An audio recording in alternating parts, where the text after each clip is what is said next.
Welcome to another world of mathematics. In today's game, I'm going to show you how to solve for the surface area and volume of the prism. First, let's distinguish the base. Can you find what the base is in that figure, the yellow figure here? What's the base? The base is here, right? 1, 2, 3, 4, 5, 6, 7, 8, 9, 10. Whoa, it's somewhat like stairs. Parang akyatan dyan. So that is the base. The base of the figure is that. Alright? So ito yung base ng figure. Okay? So that is the base. And it's a decagon. So how many faces does a decagon have? Sides pala, there are 10 sides. But the number of faces in a decagonal prism, how many are they? Remember, to get the number of faces for every prism, it's always the number of sides, then plus 2. Because 2 of the bases are congruent.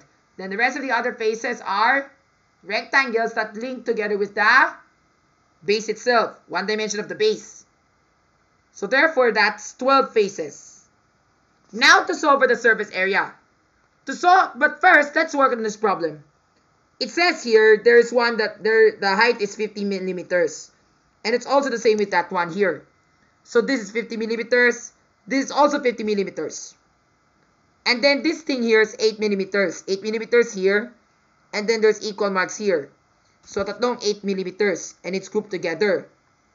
And then 12 millimeters here, 12 millimeters there, 12 millimeters here. Tama? Because of those two equal marks there. And then the last one, how do we solve for the remnant one? Which is this one and this one. That's easy. Remember, the total is 50, right? If we want to get this horizontal thing from here to here, we have to subtract all the 12s. So 12 times 3 is 36. And 50 minus 36 is 14. So therefore, the remnant side measures 14 millimeters. And the vertical is 8 minus 8 minus 8 is 24.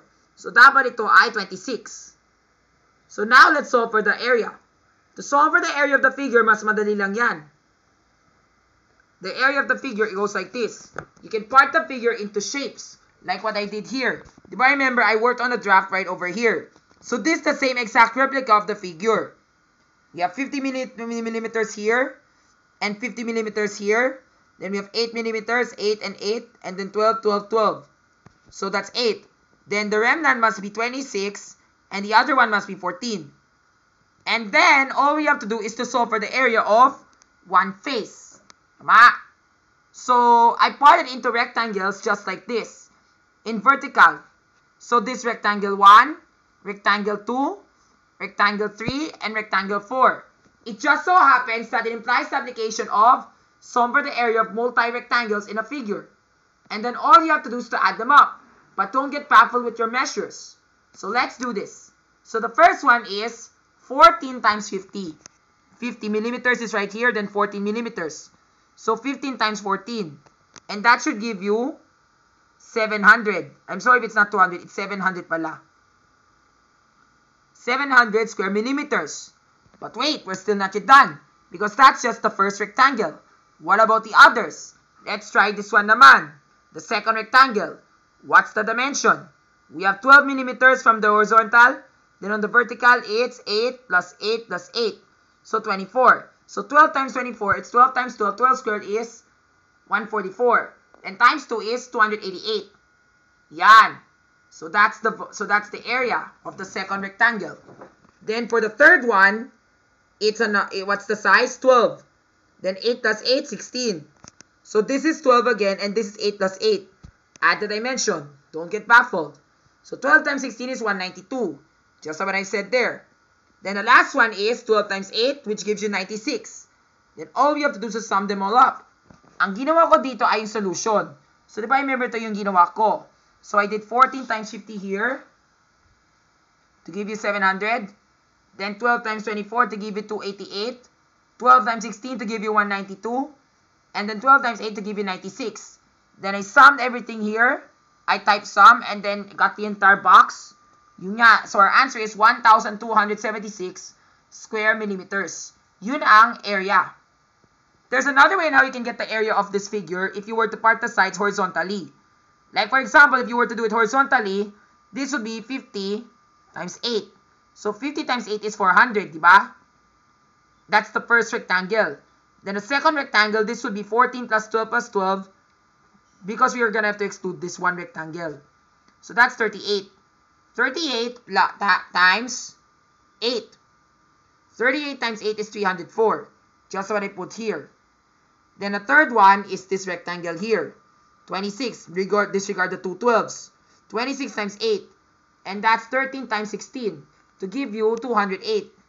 Then the last one is 14 times 26. And 14 times 26 is, tama, 364. Yun. And then you sum everything up to give you 1,276. If you still got the same answer as much as you did with the first one, then your answer is correct. So yun talaga yung ginawa ko. Okay? So yan. Good. And then the surface and then the area of the base is 1,276 square millimeters. Ito yun. But that's only for two faces. But what about for the others? In order to do this, you can just what you call this, get the perimeter of everything and then multiply that by the third dimension, which is 20 millimeters. But because you want to get the area of everything, that's why we work it out one step at a time. Whatever has a duplicated measure, we group that.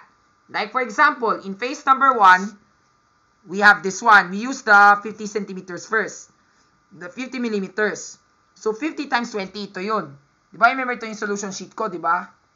50 times 20 equals 1,000. So yan. Also there. So this pertains to this rectangle and this rectangle.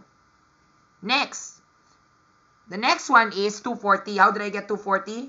Then ito yung ginawa ko. 12 times 20. Because 12 times 20 12 times 20 is this one, this rectangle, and this rectangle. There are 3 rectangles whose base measures 12 millimeters. So 12 times 20 to give you 240. And there are 3, so I group them. Right? And then the next one is 160. How did I do that? The 8 naman. 8 times 20. Ito. Yung mga tatlo lang, parang stairway. Yung depth ng agdan. Diba? So that's how I get 160. So we have 8 faces. What are the other 2? Ayan, remember the other remnant, this one and this one. So you have 14 times 20 right over here. 280 to give you 280. And then 26 times 20 to give you 520. Yun. Then we just add everything up. Isum na namin lahat to get the total surface area. And this should be your answer.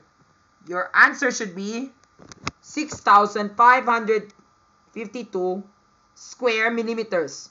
That is the surface area of the entire prism. But for the volume, to solve for the volume, madali lang to. Get the area of the base and then multiply that with the extension, with the third dimension. What is the base again? This figure, the decagon. So remember the area of the decagon? It's 1,276. So ang ginawa ko dito, I-14, which is this 1,276 stuff, di mo yung naka-highlight dyan, and then multiplied by 20. Once I did that, I get 25,520 cubic millimeters. But I want it in liquefied units. So therefore, I need to convert that to cubic cm. To convert that to cubic cm, ang ginawa ko, 2,250 divide by 1,000. Because 1 cubic cm is worth 1,000 cubic millimeters. To show the proof, remember that 1 centimeter is 10 millimeters. But cubing both of them, will make it the ratio to 1 is to 1,000. So yun. Yun talaga yung nangyari. And that's why we have 25. And then we divide by 1,000 and we shift the decimal point 3 places to the left, which makes our answer to 225.52 cubic centimeters or ml. Yun lang. And that's it, guys. That's how you solve for the surface area and volume of the stair volume. Or the staircase figure. The one that you see here.